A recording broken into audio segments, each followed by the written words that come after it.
your emails direct. NSA free to bill@BillMartinezLive.com. Fresh and independent, we are Monday through Friday, 9 to noon Eastern, 6 to 9 Pacific. I am Bill Martinez. We're back with you at 19 minutes after.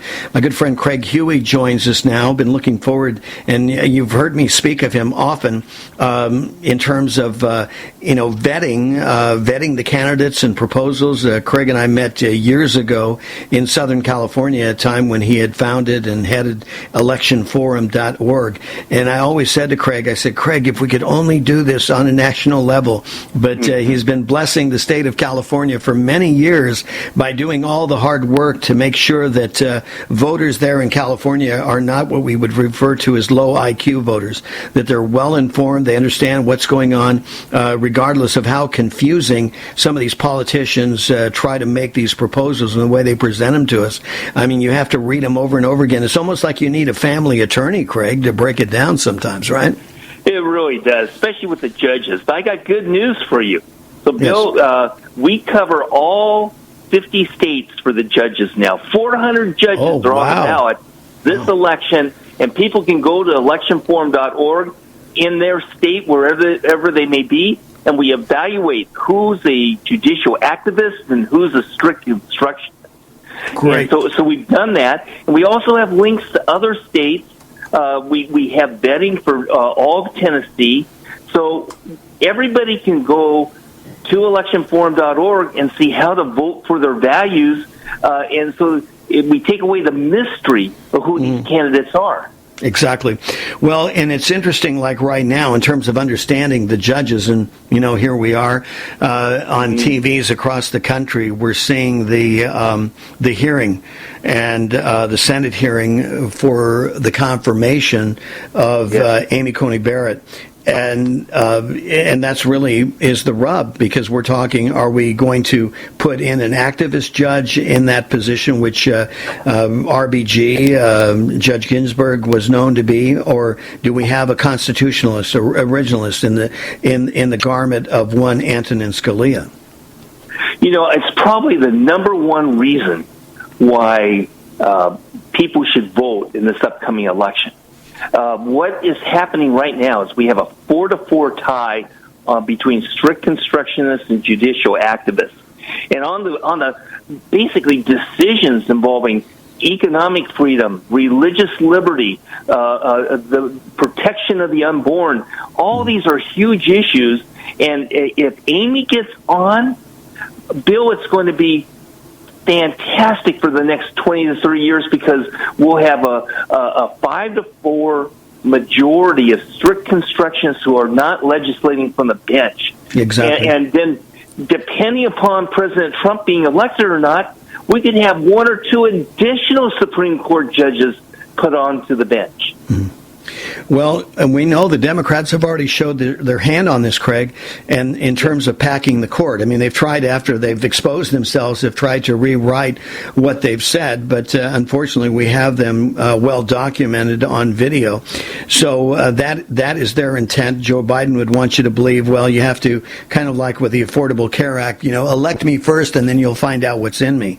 Like as if after 47 years we don't know the man's character, we don't know what's in him, we didn't see him in front of everybody telling about his Ukraine experience, how he told the president that he better make sure he fired that prosecutor. If not, he's going to not have access to that $1 billion. And dang, he believed me, and he fired the prosecutor, and they got their $1 billion, and I was able to leave in 6 hours, right? What he could do damage-wise to religious liberty and the economy and to all the major pro-life activity that Trump has done and reversing it, what he could do is so damaging, and so it's very much a concern. Yeah. And I'm looking at it, and I'm seeing Facebook and Twitter and YouTube and Google and the media all censoring conservative, Republican, libertarian, and Christian thought. I see this massive attempt to manipulate the election. I see ballot harvesting. And Bill, one of the things that is kind of under the radar, there's millions of dollars being spent by the Joe Biden campaign and the Democratic Party to get the evangelical Christians either not to vote or to vote for Joe Biden. Millions of advertising on Christian radio and Christian publications and Christian online programs and direct mail and email, TV ads just directed to evangelical Christians to try to suppress the Christian vote. Yeah. Well, they know that it's there in the waiting. I mean, and you and I have talked about this. I think one of our first conversations, Craig, was that evangelicals, only 50% of them will actually bother to register to vote. And of that 50, only 50%. I mean, and that's pretty much, between 25, 37%, the voter politic, that's the actual number that comes out to vote.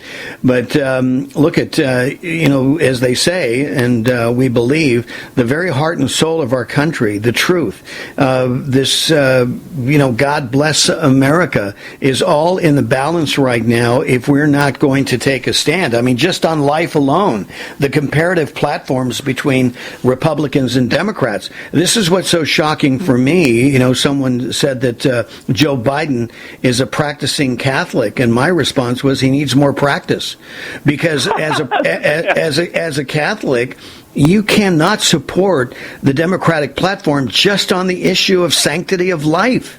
I mean, these are the same people that, David Daleiden had exposed Planned Parenthood for disgustingly selling baby parts for their own greed, and they get a pass, but David Daleiden ends up in jail. These are the Democrats. This is the Democratic Party, and they want to turn the rule of law on its head, and we're already seeing it in states across the country. I mean, Portland is still burning, Craig.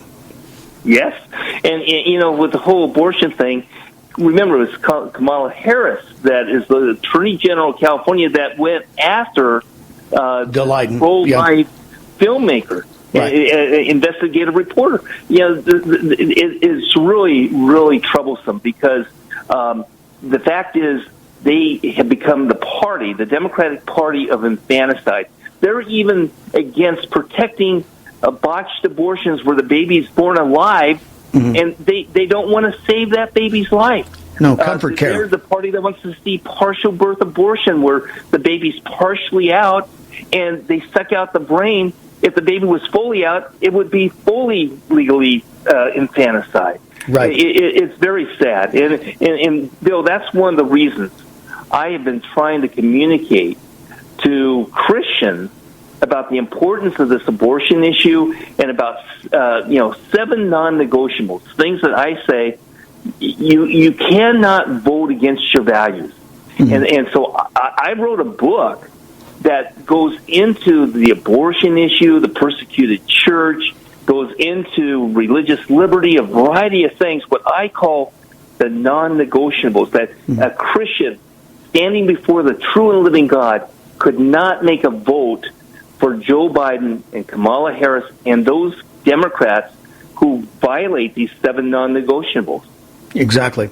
Well, and it's really clear also with a minute and a half left, you mentioned that this whole voting by mail scam and ballot harvesting, of course, which was made legal in California, so they've perfected it to a whole nother level.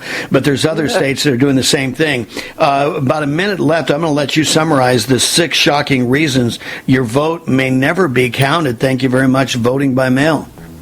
Yeah. Well, first of all, people have gotten a ballot and they vote by mail ballot, haven't even asked for it, and so it's leading itself to fraud. But for the listeners who are going to vote by mail, let me tell them what they need to do. Okay. Because 40 seconds left. Go ahead. Yes. 1, make sure you sign it the way that you signed it when you originally voted to get the registration. Number 2, make sure you use the envelope they sent to you. Number 3, make sure it's sealed. And number 4, use a black pen. And the fact is, you can't control the post office people. Don't trust the post office. Bring that ballot into your voter registration booth. The mail-in ballot will be counted, and it'll get there. Well, Craig, that's a quick surmise of it, and I point you to Craig's book. Please check it out, The Christian Voter from Craig Huey, linked on our website at BillMartinezLive.com. Thank you, Craig.